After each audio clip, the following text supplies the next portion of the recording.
Aladdin, I Dream of Genie, and Kazam. What do all these shows have in common? Genies.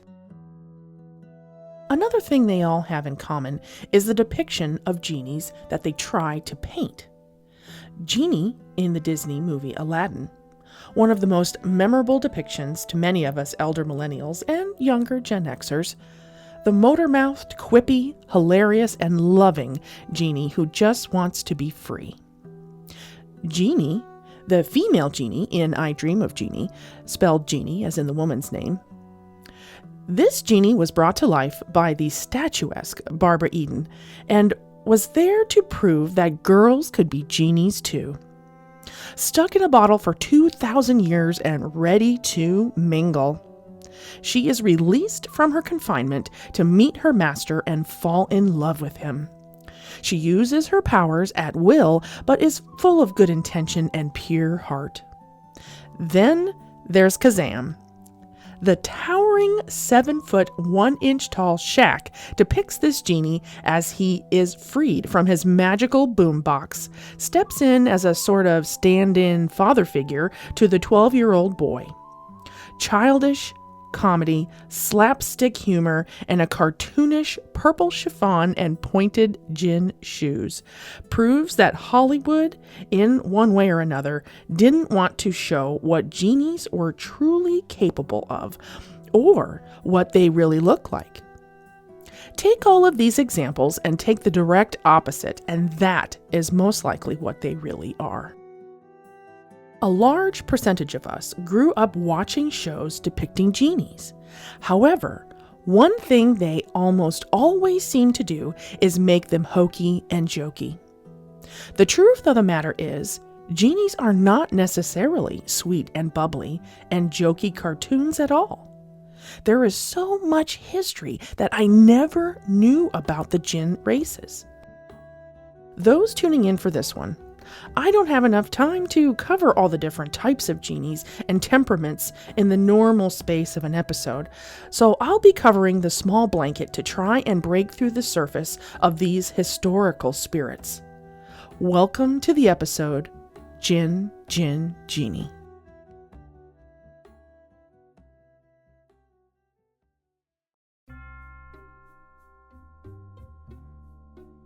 Is Mothman really a supernatural force predicting impending doom? Did Apollo 11 really land on the moon in 1969? And is that a cult living 2 doors down that wave to you every single day while you get your mail? If these are the things you ponder while you should be sleeping, then I would like to welcome you to Creepy Confidential. I'm your host, Noelle, the resident weirdo Wisconsinite. I open case files on cryptids, cults, conspiracies, and other worldly creepy. I'm searching around every corner and every book to find a new or old discovery that was right under our creepy noses. Every week we bring you a new case, live episode, or a new guest on our After Dark live stream to chat with the audience. So get ready, creeps. It's Creepy Confidential.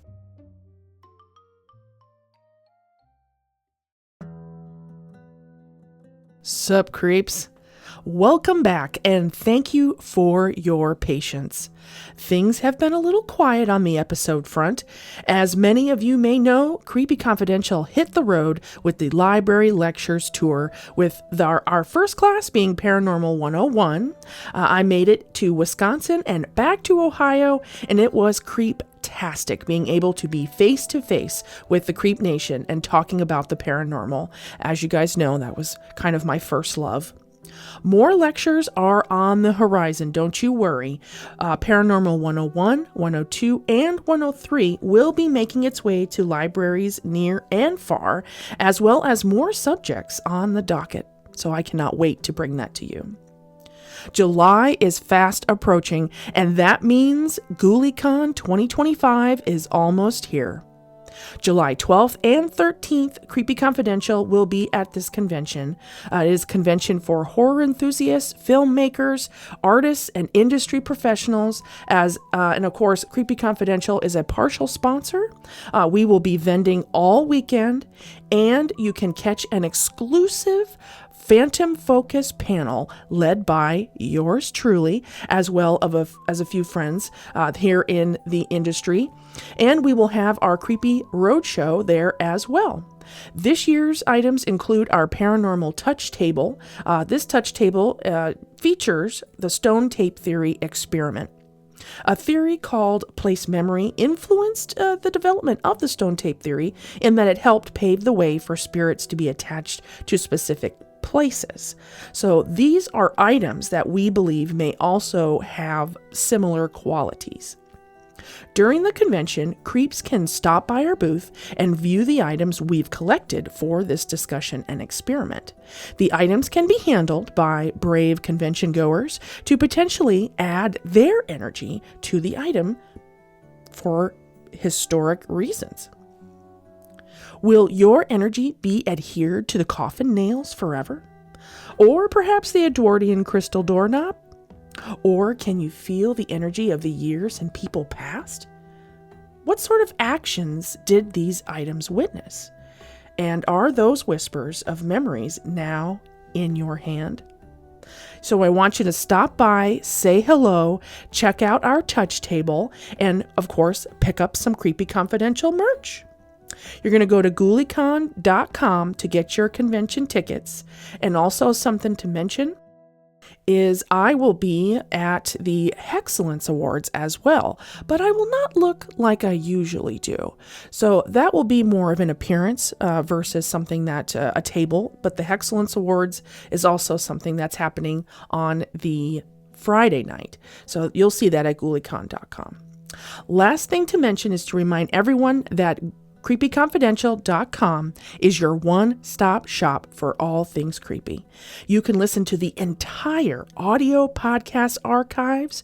You can binge watch all the After Dark live stream shenanigans, or check out our creeptastic merch designs featuring our one-of-a-kind episode art. So with all those announcements and thank yous done for now comes on to the show.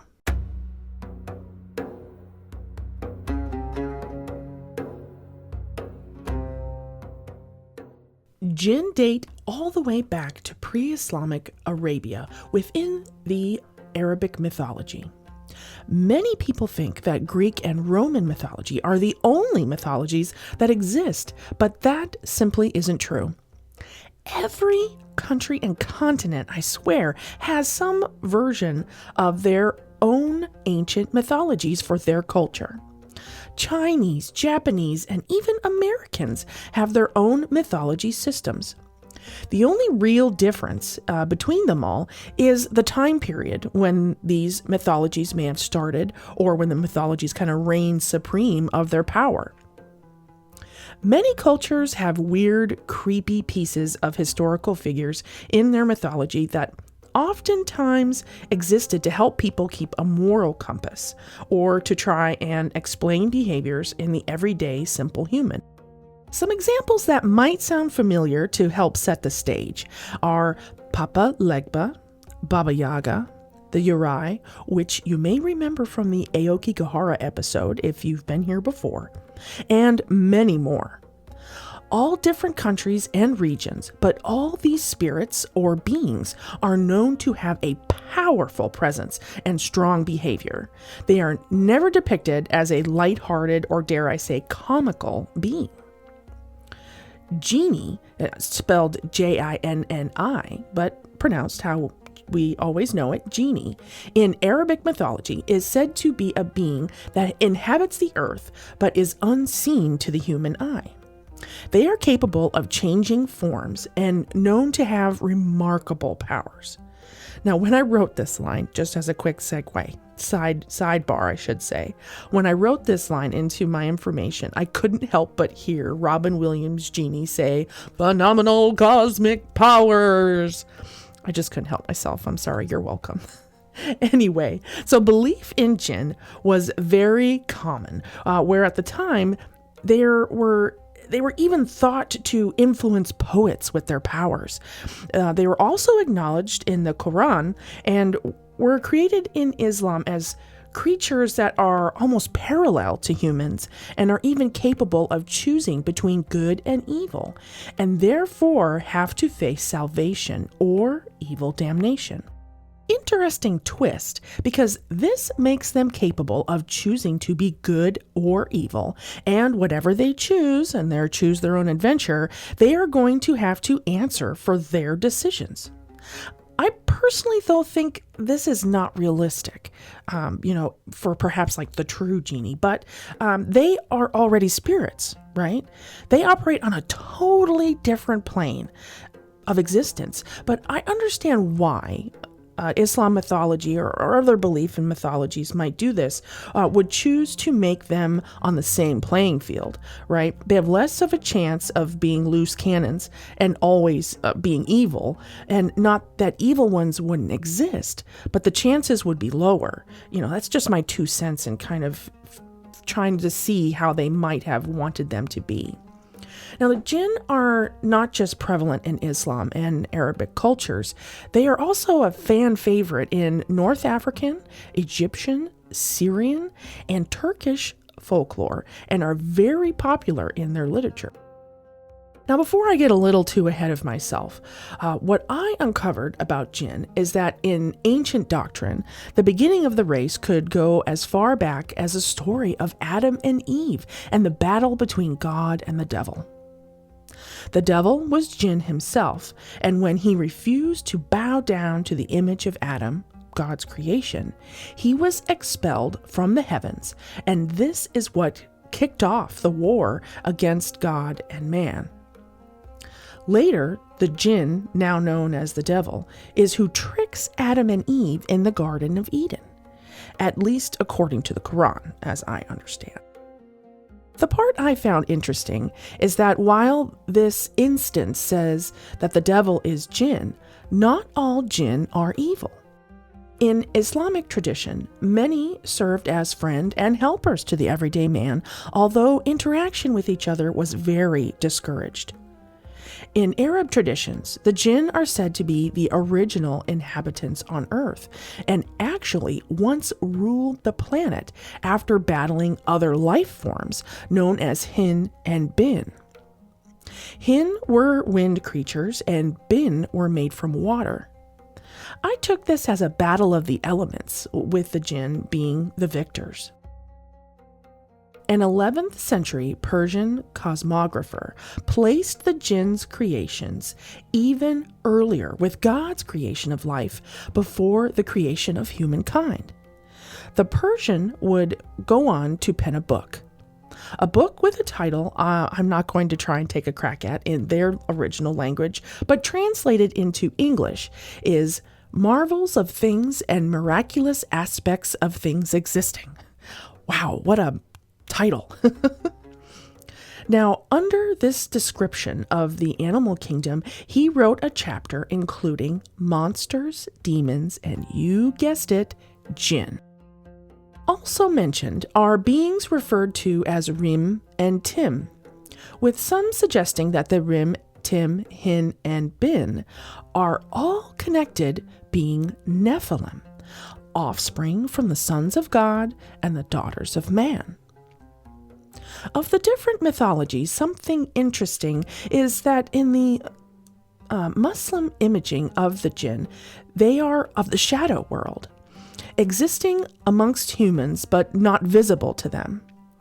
They are able to influence humans and therefore being able to cause men and women to make choices against their best interest. Now, at this point in my research, I am yet to come across anything involving a genie trapped in a lamp and wanting to be released, or granting wishes for that matter. So how did we get this image? So let's continue down the rabbit hole, shall we? Now, you creeps know I like to do a little Tarantino action around here and kind of go back and forth. So let's circle back to that famous literature I mentioned a little while ago. One work of literature specifically, a collection of mostly Middle Eastern and Indian stories known as the 1001 Nights. It includes tales of Sinbad the Sailor, Ali Baba, and of course, Aladdin. This collection of tales would be translated to the title Arabian Nights. And this is where the description of the genies we know comes from, at least as far as the trope of genie in a lamp type of background. To save time, I'm going to give you a kind of Cliff's Notes run through of the first part of the Aladdin story to show the differences, with my interpretation. Now, for those kids out there listening that may be a little younger, Cliff's Notes are these little books that you could buy that would help students with reading projects, and they were considered cheating, but they weren't cheating. But anyway, they still exist, so you should use them. In the historical literature version, Aladdin is a poor young man, but he's living with his mom, and another plot twist, he's Chinese. Isn't that strange? That was the first thing I thought was so weird. One day, an evil magician claiming to be his uncle, following the death of his father, tells Aladdin that he wishes to stop by his mom's and give him a little money. His mother tells Aladdin that this is not your uncle because he doesn't have a brother. So there's no way that you have an uncle. The magician brought by 2 gold pieces, and Aladdin was sent out to buy provisions to make dinner, and she proceeded to work all day preparing a supper. After a little wine and dine action, the magician tells his mom that he will buy Aladdin goods and let him live in an honorable way if he helps him.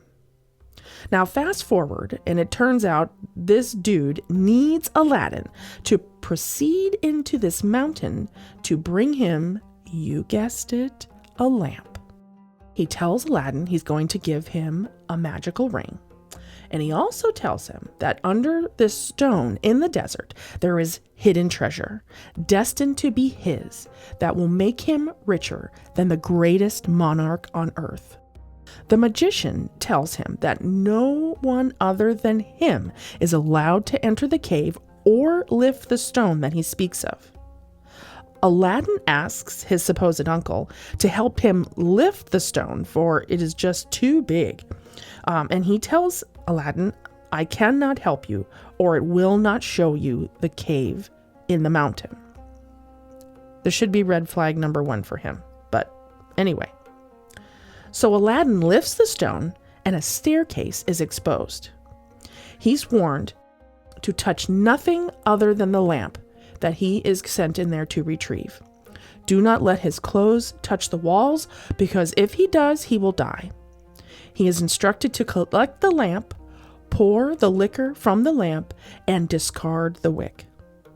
The magician draws the magical ring from his hand and puts it on Aladdin's hand and tells him, it is a talisman against evil, so long as you obey me. Go, therefore, boldly, and we shall both be rich all our lives.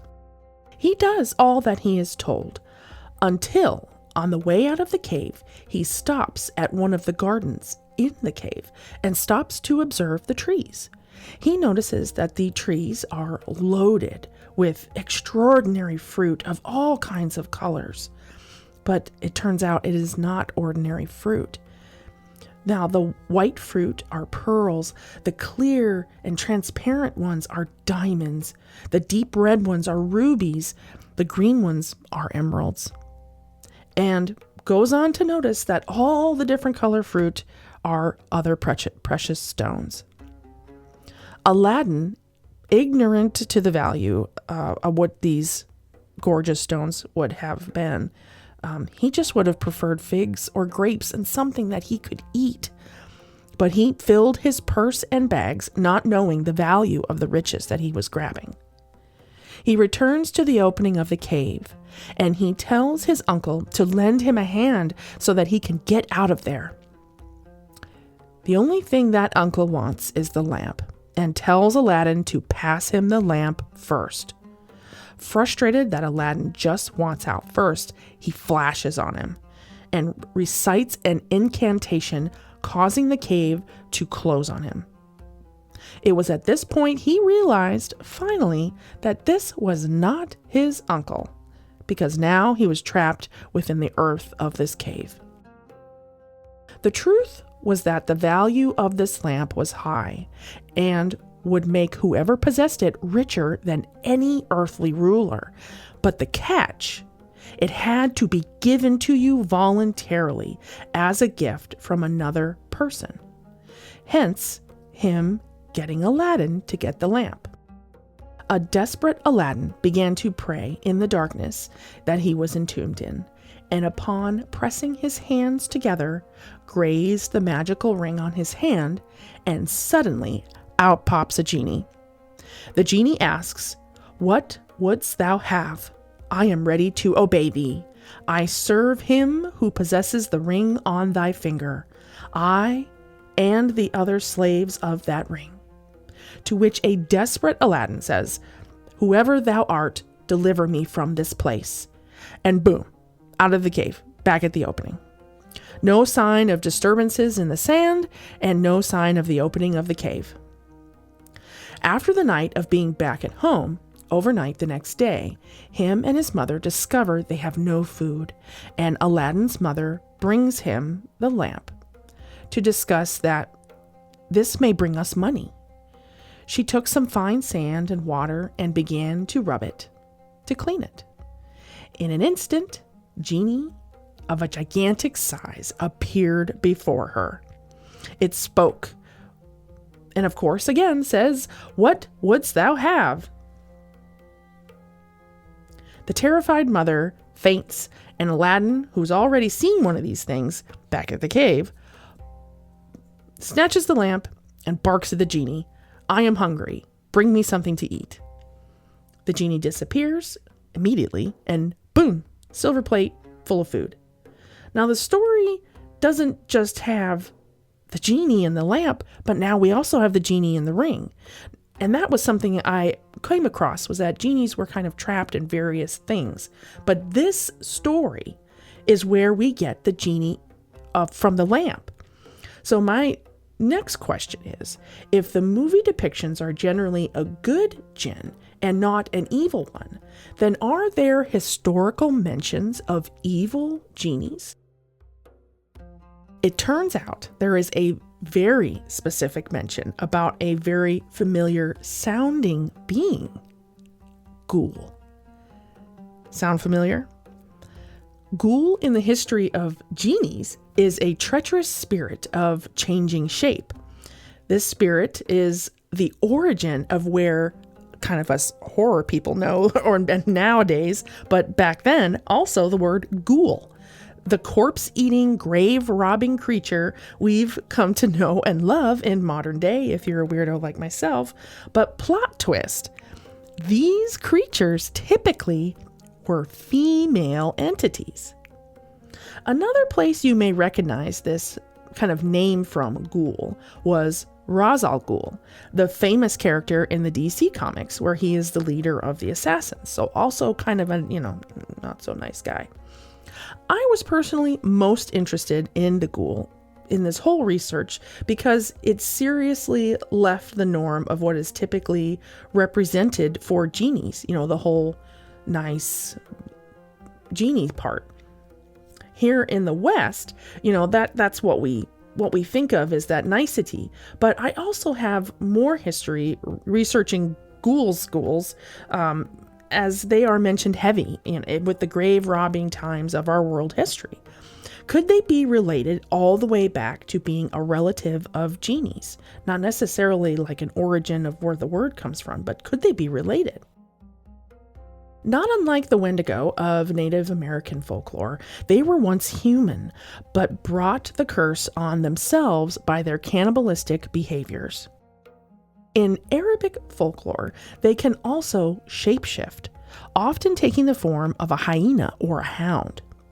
Because ghouls target travelers and lustful men, it explained a man's sudden disappearance, even if death, or the fact that he probably just ran off with another woman, which was more likely. Much like many early tales, it's a thought that these tales were used to keep people from unsafe places or practices of some kind. Besides getting lost in the desert and dying of thirst, a possible reason for the telling of the myth could have been to keep people away from cemeteries and abandoned buildings, since they would be areas that would be rife with disease. These stories could have been used as a tool to prevent disease from spreading in largely populated areas. With this logic, it is possible they used the tale of the jinn as a life lesson, or maybe as an explanation why someone made a bad decision, to live a life of crime.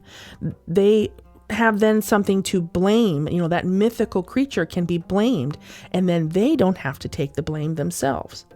I cheated on my wife because the jinn made me do it. I drank too much drink because the jinn made me do it.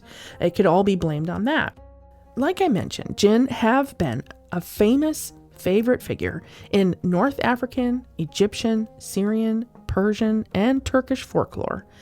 The origins of the jinn in Islam and pre-Islam religion had them being part of the history of the beginning of good and evil, and potentially even being the offspring of the gods and man.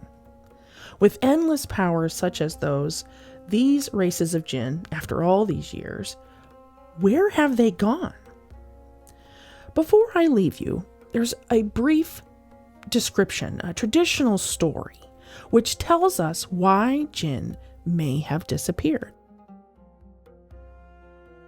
The angels were created on Wednesday, the jinn on a Thursday, and 1,000 years later, humans on a Friday.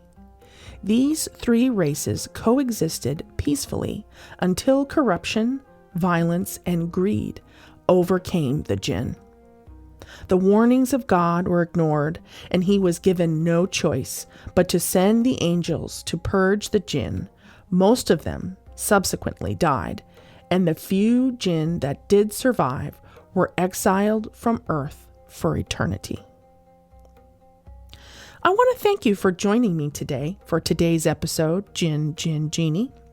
For more creepy content, visit creepyconfidential.com and join us on our social media pages, where we like to share even more creepy content and we like to chat with our fellow creeps. So stay creepy, my friends, and I'll see you next time right here on Creepy Confidential.